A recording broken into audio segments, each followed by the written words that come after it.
झारखंड की राजधानी रांची में पिछले 19 दिनों से छात्रों का आंदोलन चल रहा है।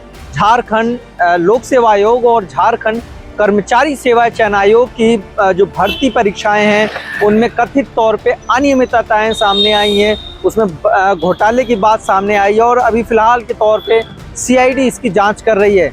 19 दिनों से आंदोलन चल रहा है। अभी 2 दिन पहले ही छात्रों ने विधानसभा मार्च किया था, जिसपे जमकर बवाल हुआ था, हंगामा हुआ था। छात्रों पर लाठी चार्ज भी किया गया था और उन्हें वहां से खदेड़ दिया गया था। फिलहाल छात्र और सरकार के बीच करीब 6 से 7 राउंड की बातचीत भी हो चुकी है, फिर भी ये इस मसले का हल नहीं निकल रहा है।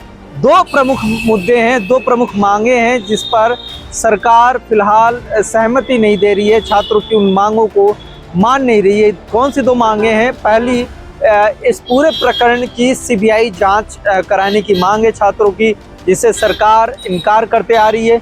दूसरी जो सबसे बड़ी मांग है वो झारखंड कर्मचारी सेवा चयन आयोग की तरफ से जो सीजीएल परीक्षा आयोजित होती है उसको रद्द करने की मांग है। ये दोनों मांगों पर आखिर सरकार क्यों नहीं मान रही है छात्रों की बात? आइए देखते हैं इस खास रिपोर्ट में। झारखंड में छात्रों का आंदोलन जारी है और इस आंदोलन की 2 सबसे बड़ी मांगों ने सरकार की मुश्किलें बढ़ा दी हैं। पहली मांग है जेपीएससी मामले की जांच सीबीआई से कराई जाए और दूसरी सीजीएल परीक्षा को रद्द की जाए। लेकिन सरकार इन दोनों मांगों को मानने से क्यों बच रही है? इसके पीछे 2 बड़ी वजह हैं। पहली वजह है सीबीआई जांच। अभी इस पूरे मामले की जांच झारखंड सीआईडी कर रही है, लेकिन अगर जांच सीबीआई को सौंप दी जाती है तो जांच का दायरा सिर्फ जेपीएससी के अधिकारियों तक सीमित नहीं रहेगा। पूर्व अध्यक्ष एल खियांगते की गिरफ्तारी के बाद मामला पहले ही गंभीर हो चुका है। जांच में परीक्षा संचालन का ठेका देने से जुड़े 2 करोड़ रुपए के कथित सौदे और भुगतान में 20% कमीशन के दावे भी सामने आए हैं।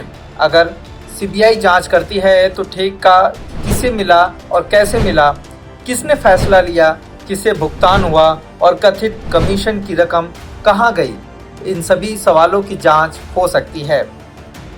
यही सरकार की सबसे बड़ी चिंता मानी जा रही है, क्योंकि जांच का दायरा बढ़ा तो इसकी आंच उन लोगों तक भी पहुंच सकती है जो परीक्षा और नियुक्ति से जुड़े फैसलों के ऊपरी स्तर पर रहे हैं। हालांकि अभी तक मुख्यमंत्री या मुख्यमंत्री कार्यालय की सीधे तौर पे कोई भूमिका सामने नहीं आई है, लेकिन सीबीआई जांच की स्थिति में प्रशासनिक और राजनीतिक स्तर पर लिए गए फैसलों की भी जांच दायरे में आ सकती है। अब बात करते हैं दूसरी मांग की, सीजीएल परीक्षा रद्द करने की। यह मांग मानना सरकार के लिए इसलिए आसान नहीं है क्योंकि परीक्षा रद्द करने के लिए मजबूत कानूनी आधार जरूरी होगा। सिर्फ आरोप के आधार पर पूरी परीक्षा रद्द नहीं की जा सकती। अगर ऐसा होता है तो हजारों अभ्यर्थियों के भविष्य पर खतरा पड़ेगा और सरकार के इस फैसले को अदालत में चुनौती भी दी जा सकती है। पहले से ही ये मामला अदालत में लंबित है। ये एक दूसरा बड़ा कारण भी है। सरकार के सामने यही सबसे बड़ी कानूनी पेच है।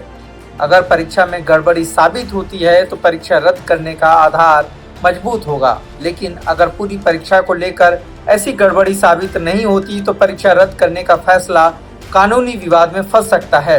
यानी सरकार के सामने एक तरफ छात्रों का दबाव है और दूसरी तरफ हजारों अभ्यर्थियों के भविष्य और अदालत में चुनौती खतरा। यही वजह है कि सरकार फिलहाल इन दोनों मांगों पर सावधानी से आगे बढ़ रही है।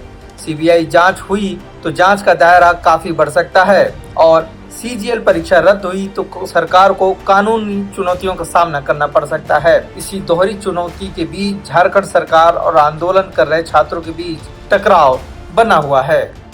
रांची के जयपाल सिंह मुंडा स्टेडियम में पिछले कई दिनों से 6 छात्र आमरण अनशन पे हैं और जो देवेंद्र नाथ महतो हैं, जिन्हें झारखंड का सोनम वांगचुक कहा जाता है, वो भी इस वक्त हॉस्पिटल में एडमिट हैं।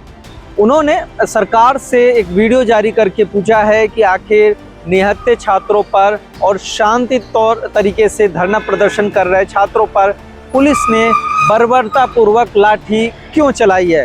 फिलहाल ये प्रकरण और ये आंदोलन लगातार बढ़ रहा है और सरकार की तरफ से पूरी कोशिश की जा रही है कि किसी तरीके से छात्र उनकी बातों को मान लें, लेकिन छात्र हैं कि वो मानने को तैयार नहीं जब तक उनके मांगों को सरकार नहीं मान लेती। देखते हैं इस मसले पर, इस प्रकरण का कहाँ अंत होता है। फिलहाल के लिए इतना ही। अमर उजाला के साथ आप जुड़े रहिए। अमर उजाला के लिए हिमांशु मिश्र। अगर आप ये वीडियो YouTube पर देख रहे हैं तो हमारे चैनल को सब्सक्राइब कर बेल आइकन दबाएं और Facebook पर देख रहे हैं तो हमारे पेज को लाइक करें।